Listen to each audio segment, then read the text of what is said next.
Intermediate 2వ సంవత్సరము తెలుగు పాఠ్యపుస్తకంలోని గద్య భాగంలోని 3వ పాఠము చాటువులు.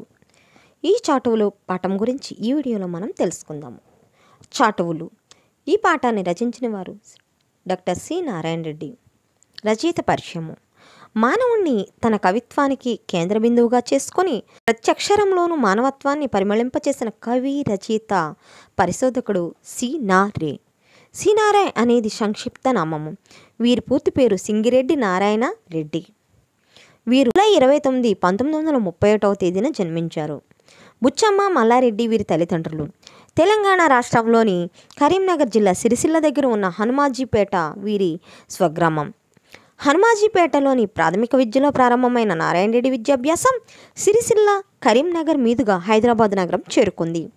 ఉస్మానియా విశ్వవిద్యాలయం నుంచి డాక్టరేట్ పొందినటువంటి సీనారి సికింద్రాబాద్ ఆర్ట్స్ అండ్ సైన్స్ కళాశాలలో, నిజాం కళాశాలలో అధ్యాపకులుగా పనిచేశారు. ఉస్మానియా విశ్వవిద్యాలయంలోని ఆచార్యునిగా పదవీ విరమణ పొందారు.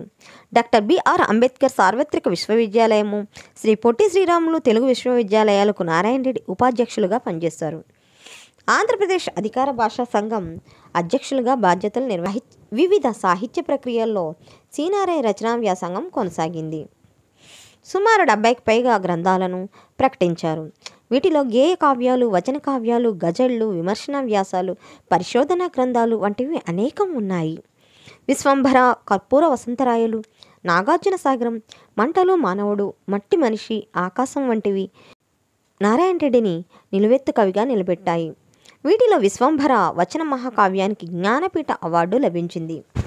మంటలు మానవుడు కావ్యానికి కేంద్ర సాహిత్య అకాడమీ బహుమతి సిద్ధించింది. 1962లో సినారి సినిమా రంగంలోనికి ప్రవేశించారు. సినిమా సాహిత్యానికి సాహిత్య గౌరవాన్ని మరికొంత పెంచారు.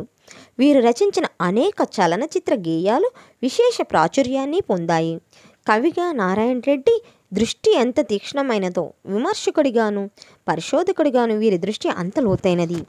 ఆధునిక ఆంధ్ర కవిత్వము, సంప్రదాయములు, ప్రయోగములు అనే సిద్ధాంత గ్రంథము అందుకొక నిదర్శనము. ఎందరో పరిశోధకులకు ఇది ఈనాటికి పరమ ప్రామాణిక గ్రంథము. సాహిత్య రచనలో ఏనాడు అలసిపోని సినారే జూన్ 12, 2017వ తేదీన తుదిశ్వాస విడిచారు. సినారే రచనలన్నీ డాక్టర్ సి నారాయణ రెడ్డి సమగ్ర సాహిత్యం పేరుతో 18 సంపుటాలలో ప్రచురింపబడ్డాయి. ప్రస్తుత పాఠ్యభాగము చాటువులు 18వ సంపుటంలోనే చోటు చేసుకుంది. చాటువులు అంటే కవులు ఎప్పటికప్పుడు చెప్పుకునే పద్యాలు. వీటిలో చమత్కారాలు, హాస్యాలు మాత్రమే కాదు, జీవిత వాస్తవాలు కూడా ఉంటాయి. చాటువు అనేది సాహిత్యంలో ప్రత్యేకించి ఒక ప్రక్రియ కాకపోయినప్పటికీ కావ్యాలలో కంటే భిన్నమైన రుచి చాటువుల్లో ఉంటుంది. ఒకనాటి ఆ ప్రత్యేక రుచిని ఈనాటి విద్యార్థులకు ఆస్వాదింప చేయటం, వారి దృష్టిని చరిత్ర పుటల్లోకి, సజీవ సంస్కృతి మీదికి మరల్చడం ఈ పాఠ్యభాగ ఉద్దేశ్యం. ఇక పాఠ్యభాగంలోనికి వెళ్ళిపోదాము. చాటువు అంటే ప్రియమైన మాట. ఇది అచ్చమైన సంస్కృత శబ్దం. మన వాళ్లలో కొందరు ఈ శబ్దాన్ని చెదర, చాప అన్న ధోరణిలో చెటగా ఉచ్చరిస్తూ ఉంటారు. ఈ శబ్దము తెలుగు భాషలో ఎంత బాగా జీర్ణమైపోయిందో దీన్ని బట్టి తెలుస్తుంది. ఇంతకు చాటు పద్యం అంటే కవి సరదాగా చెప్పిన పద్యం అన్నమాట. ఒక భోగి చేత సీత్కరింపబడినప్పుడో, ఒక లోబి చేత సత్కరింపబడినప్పుడో, అందమైన దృశ్యం కనబడినప్పుడు, డెన్నం గాయపడినప్పుడు, అనిష్టం తొంగి చూసినప్పుడు, హాస్యం లాస్యం చేసినప్పుడు, అనేక సందర్భాల్లో చిత్రమైన చిత్తవృత్తుల్లో ఛందోరూపంలో జుమ్మని చిమ్ముకొని వచ్చే కవితా రూపాలే ఈ చాటు పద్యాలు. ఆంధ్ర సాహిత్యంలో ఒకవైపు మందాకిని సదృశ్యమైన మహాకావ్యాలు వెలువడుతుంటే, మరోవైపు సెలయేళ్ల లాంటి చాటు పద్యాలు గలగలా ప్రవహించినవి. నైషధం వంటి విద్యౌషధాన్ని అందించిన శ్రీనాథ కవి సార్వభౌముడే చిన్న చిన్న రాళ్ళు, చిల్లర దేవుళ్ళు వంటి చిట్టిపుట్టి చాటువులతో చిందులు వేశాడు. తాటాకు మడతల్లో వృద్ధుల నాల్కల్లో ఒదిగి ఉన్న ఈ చాటువులకు తొలిసారిగా వెలుగు చూపిన వారు కీర్తిశేషులు వేటూరి ప్రభాకర్ శాస్త్రి గారు. ఇక కొన్ని చాటువులను తీసుకొని వాటిలో ప్రతిబింబించిన ప్రజా జీవన రేఖల్ని పరిశీలిద్దాం. కొన్ని చాటు పద్యాలు జానపద గేయాల్లాగా కవి పేరు తెలియకుండా ఉండిపోయినవి. పిల్లల మొదటి వాచకంలో సాధారణంగా కనిపించే చేత వెన్న ముద్ద చెంగల్వ పూదండ అనేది ఆబాలగోపాలానికి తెలిసినటువంటి చాటు పద్యం. దీని కర్త ఎవరో తెలియదు. అలాగే సామెతల్లాగా ఉపయోగించే పద్యాలు కొన్ని ఉన్నాయి. వాసన లేని పువ్వు, బుధవర్గం లేని గృహంబు, ఇది చాలా పేరు మోసినటువంటి పద్యమే. కవి పేరు స్పష్టంగా తెలియదు. అయినా ఈ పద్యాలు అక్షరాస్యుల నిత్య జీవితంలో అవినాభావంగా అల్లుకుపోయినవి.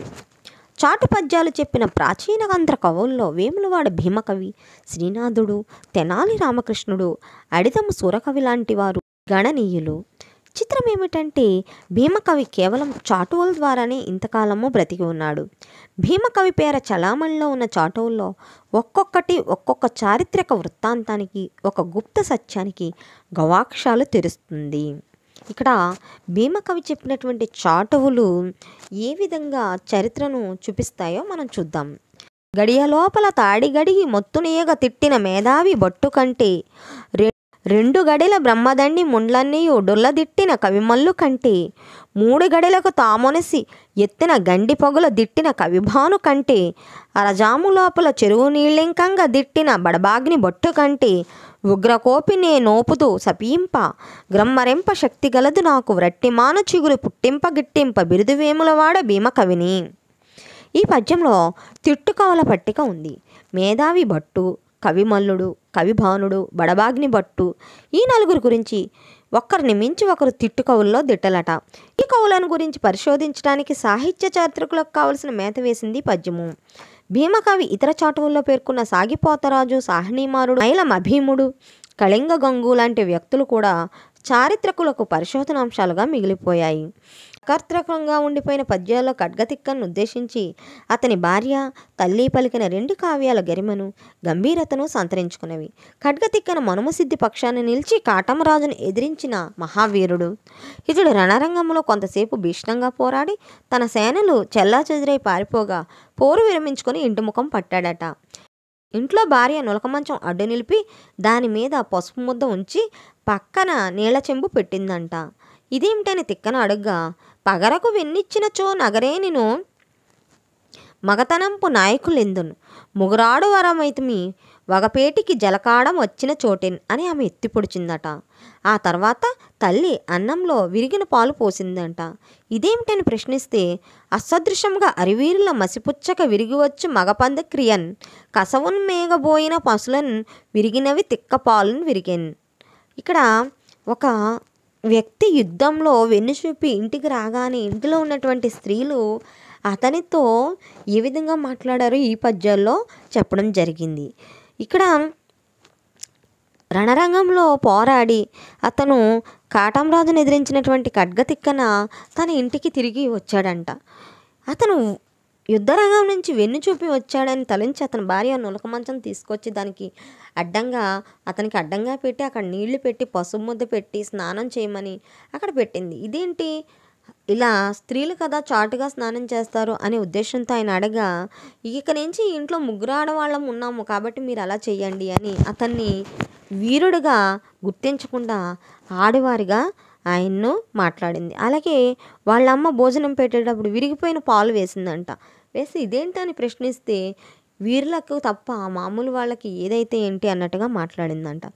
ఈ పొడుపు మాటలకు లజ్జితుడై చివాలన లేచిపోయి ఖడ్గతిక్కన కథనరంగంలో శత్రువులను ఎదిరించి వీర స్వర్గము అలంకరించినాడు.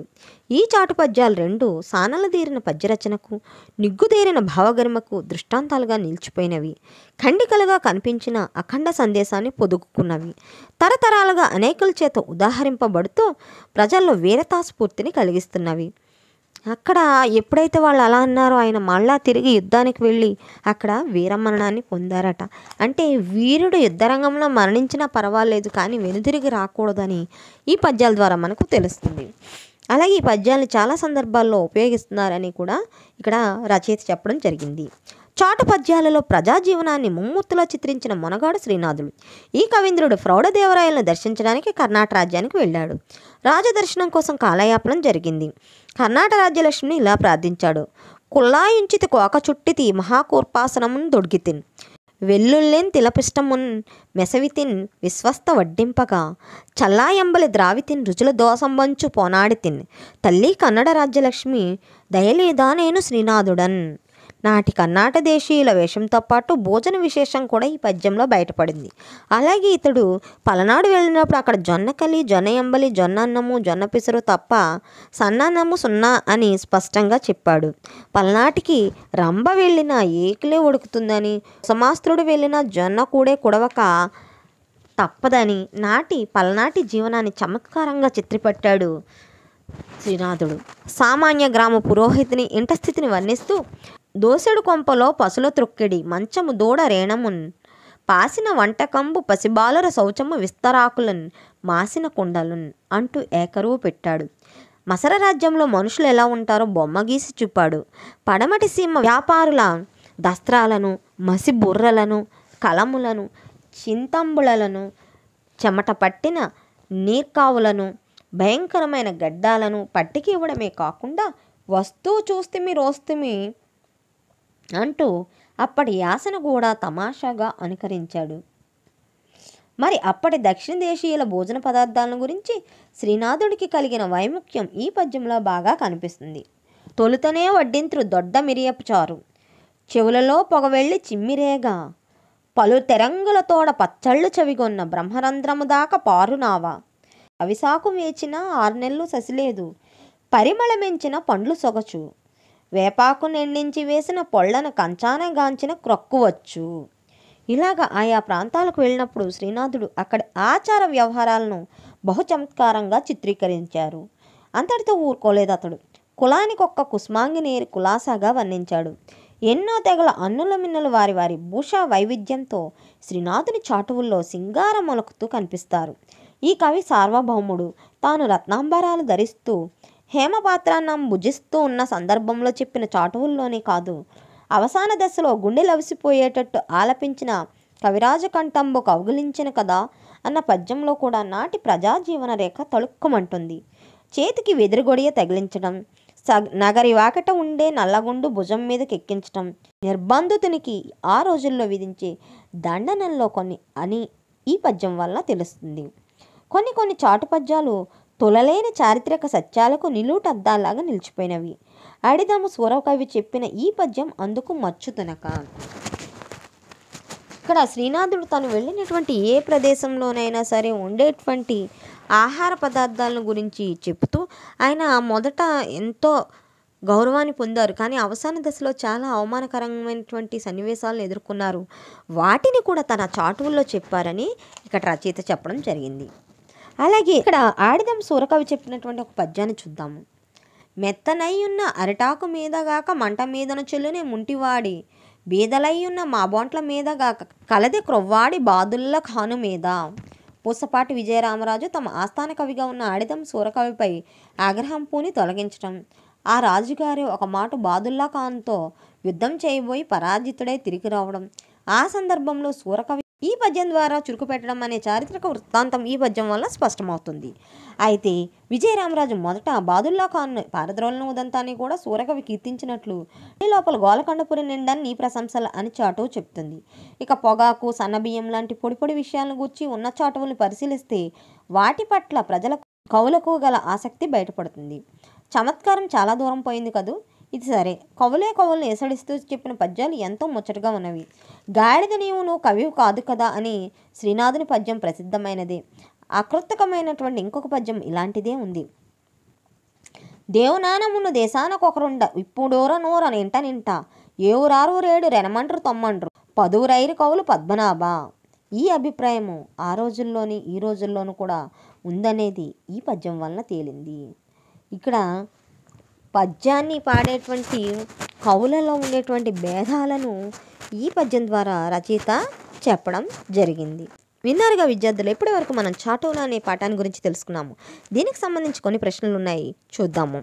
మొదటిది వ్యాసరూప సమాధాన ప్రశ్నలు తీసుకున్నట్లయితే చాటువు గురించి వివరించండి. రెండవ ప్రశ్న చాటు పద్యాల్లో ప్రజాజీవనాన్ని గురించి వివరించండి. ఇక సంక్షిప్త రూప సమాధాన ప్రశ్నలు తీసుకున్నట్లయితే వేములవాడి భీమకవి గురించి తెలపండి. రెండవ ప్రశ్న ఖడ్గతిక్కనకు సంబంధించి చాటు వృత్తాంతాన్ని తెలపండి. మూడవ ప్రశ్న ఆడిదమ్మ సూరకవి చాటు పద్యాన్ని వివరించండి. ఇక ఏకరూప ప్రశ్నల గురించి తెలుసుకున్నట్లయితే మొదటిది, ఆధునికాంధ్ర కవిత్వము సాంప్రదాయములు ప్రయోగములు అనే పరిశోధన గ్రంథకర్త ఎవరు? రెండవ ప్రశ్న, చాటువులను వెలుగులోకి తెచ్చిన వారు ఎవరు?